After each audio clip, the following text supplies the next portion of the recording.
चलिए शांति। चलिए आप सब लोगों को मैं आज स्वागत करता हूं। जैसे आप लोगों को जानकारी होगी, जो घटना मोकामा विधानसभा क्षेत्र में हुआ है उसको जिला प्रशासन और पुलिस ने काफ़ी अति गंभीरता से लिया है। गंभीरता से लेते हुए पूरी घटना का छानबीन भी पुलिस द्वारा पुलिसिय कार्रवाई के तहत की जा रही है। कांड दर्ज हुआ है और पुलिसिय कार्रवाई अलग से चल रही है। हम लोग इस घटना को बहुत ही सीरियसली देख रहे हैं और घटना के बाद काफ़ी हम लोगों ने कार्रवाई की है। आज जो गिरफ्तारी हुई है इसके संबंध में एसएसपी साहब और केस के डिटेल संबंध में आपको बताएंगे।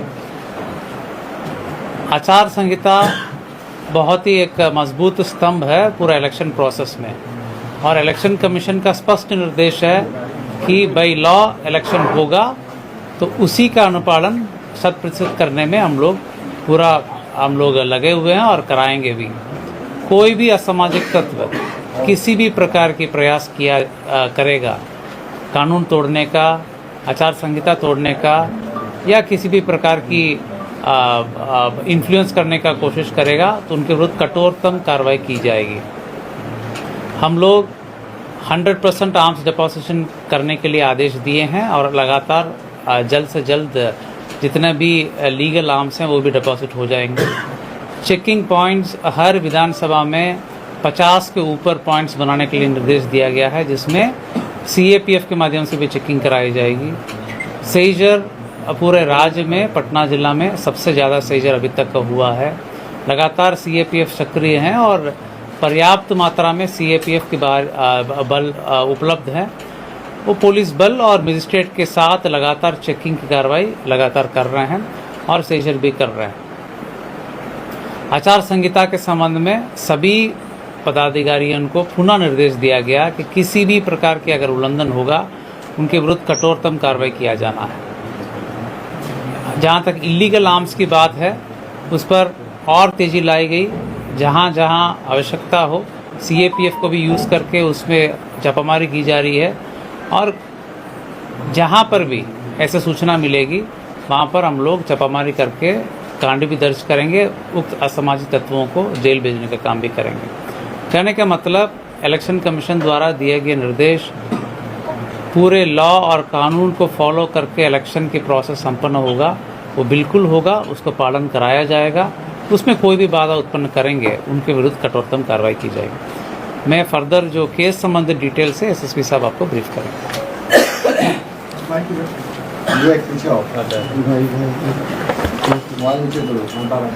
आप लोग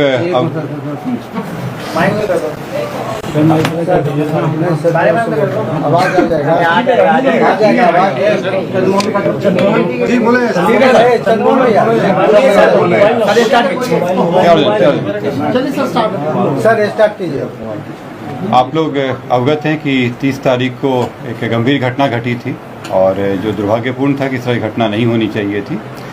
इस घटना में जो तारतर गांव है उसके समीप में दो पक्षों जो वहाँ प्रत्याशी थे वो उन दोनों के काफिला आ रहा था और उन दोनों के बीच पक्षों में झड़प हुई और झड़प में पथराव हुआ, लोग घायल हुए और उसके बाद एक शव बरामद हुआ। उसमें जो दुलार चंद यादव हैं जो 75 वर्ष के रहने वाले हैं, उसी गांव के पास के रहने वाले हैं, उनका पूर्व में आपराधिक इतिहास रहा है, उनका शव बरामद किया गया। उसके बाद वहाँ पे दोनों पक्षों के द्वारा कांड दर्ज कराया गया। कांड दर्ज होने के बाद अनुसंधान प्रारंभ किया गया। पुलिस घटना की सूचना मिलते ही तुरंत पहुंची थी वहाँ पे और वहाँ से साक्ष्य भी इकट्ठे किए गए। घटनास्थल से कई जगह के फुटेज भी प्राप्त हुए, जिससे क्या घटना हुई है उसके बारे में कई जानकारियाँ मिली। लोगों के गवाह भी सामने आए और उनकी गवाही भी ली गई। साथ ही कल मृतक का पोस्टमार्टम कराया गया, उससे भी हम लोग को अहम सुराग मिले। जो अभी तक के अनुसंधान में आया उसमें उससे प्रतीत हुआ कि ये जो घटना हुई है ये आदर्श संहिता का उल्लंघन भी हुआ है। इसमें ये एक गंभीर मामला भी था। हम लोग इलेक्शन कमीशन के द्वारा निर्देशित भी किया गया था कि शांतिपूर्ण ढंग से इलेक्शन होना चाहिए, और इसमें जब अनुसंधान किया गया तो पाया गया कि जो प्रत्याशी हैं वो वहाँ पे मौजूद थे, उनके सामने में घटनाएं हुई हैं और जो कांड के मुख्य अभियुक्त भी हैं अनंत सिंह, उनकी आज गिरफ्तारी बेड़ना गांव से किया गया है।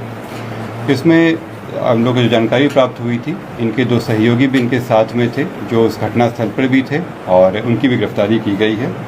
ये 2 व्यक्ति हैं मणिकांत ठाकुर जो नदवा गांव के रहने वाले हैं और दूसरा रंजीत राम जो लदमा गांव के रहने वाले हैं। इस पूरे मामले में 3 लोगों की गिरफ्तारी हुई है।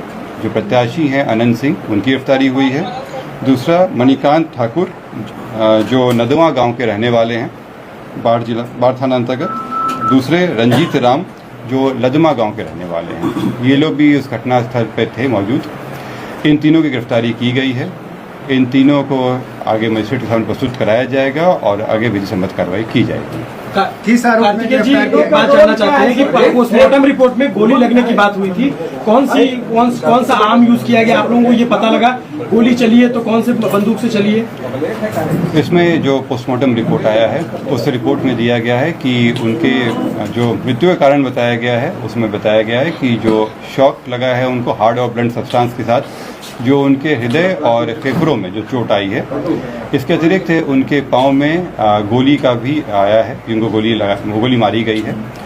इस दोनों चीज़ों से स्पष्ट होता है कि ये हत्या का मामला है और चूंकि घटनास्थल पे कई लोग मौजूद थे, वहाँ के लोगों के बयान वगैरह से ये स्पष्ट हो रहा है, तो इस कारण इसमें गिरफ्तारी। गोली बरामद हुई?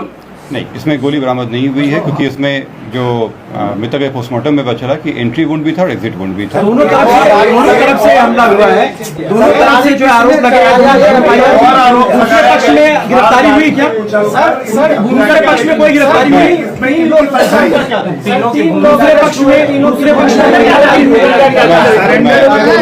मैं आप लोगों की बातों, मैं आप सभी के प्रश्नों का उत्तर दूंगा। यहाँ पे एक एक करके हम लोग बात करेंगे। दूसरे पक्ष की गिरफ्तारी हुई? लोग कह रहे हैं कि सरेंडर किया आनंद सिंह ने, ये सरेंडर है या गिरफ्तारी है? सर सरेंडर है या गिरफ्तारी? मैं एक एक करके आप लोगों के प्रश्नों का उत्तर दे देता हूँ। इसमें पहला बात जो था कि 3 लोगों की गिरफ्तारी हुई है। इसमें 3 लोगों की गिरफ्तारी हुई है। इसमें अन्य लोग भी हैं जिनके विरुद्ध रेड छापामारी चल रही है। कार्तिकेय जी दूसरे पक्ष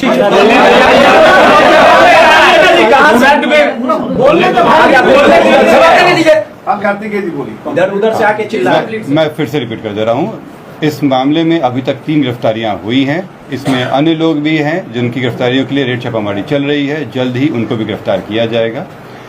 इसमें अनुसंधान सीआईडी के द्वारा भी शुरू किया गया है। सीआईडी की एक टीम भी बनाई गई है जो इस पूरे मामले पे अनुसंधान साथ में करते रहेगी और हम लोगों को सहयोग भी देगी। जो अग्रतर अनुसंधान में आएगा उससे भी आप लोग को अवगत कराया जाएगा। जो आप लोग द्वारा प्रश्न किया गया था कि दूसरे पक्ष पे क्या कार्रवाई हुई, तो आप लोगों को अवगत करा दें कि इसमें इस पूरे घटनाक्रम में कई चीज़ें हुई हैं। पहला कि जो आपस में जो दोनों पक्षों के बीच में मारपीट की घटना हुई थी, पत्थरबाजी हुई थी, उसका कारण दर्ज कराया गया है। पुलिस को जब जानकारी मिली थी कि इस तरह की चीज़ें हो रही हैं, उसका भी केस दर्ज कराया गया। इसके अतिरिक्त जो गाड़ियों का काफिला था, उस आदर्श आचार संहिता का उल्लंघन था, उसका भी कारण दर्ज कराया गया है।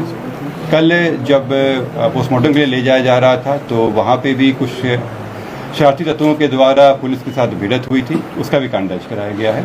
इन सभी कांडों में कल रात में कई जगहों पर रेड छापामारी करके कई लोगों को गिरफ्तार किया गया। इसमें दोनों पक्ष के लोग शामिल हैं। इसमें जो पुलिस के साथ हाथापाई हुई या तोड़फोड़ हुई या आपस में मारपीट हुआ, उन मामलों में गिरफ्तारियां हुई थी। ये हत्या के मामले में आज ये गिरफ्तारी 3 हुई है। सरेंडर किया है सर, ये गिरफ्तारी हुई, कहाँ से गिरफ्तारी हुई? जैसे मैंने स्पष्ट कहा है कि ये 3 गिरफ्तारी हुई है, इससे स्पष्ट है कि सरेंडर नहीं है, गिरफ्तारी है। और ये बेड़ना गांव जो बाढ़ के अंतर्गत आता है, वहां से गिरफ्तारी की गई।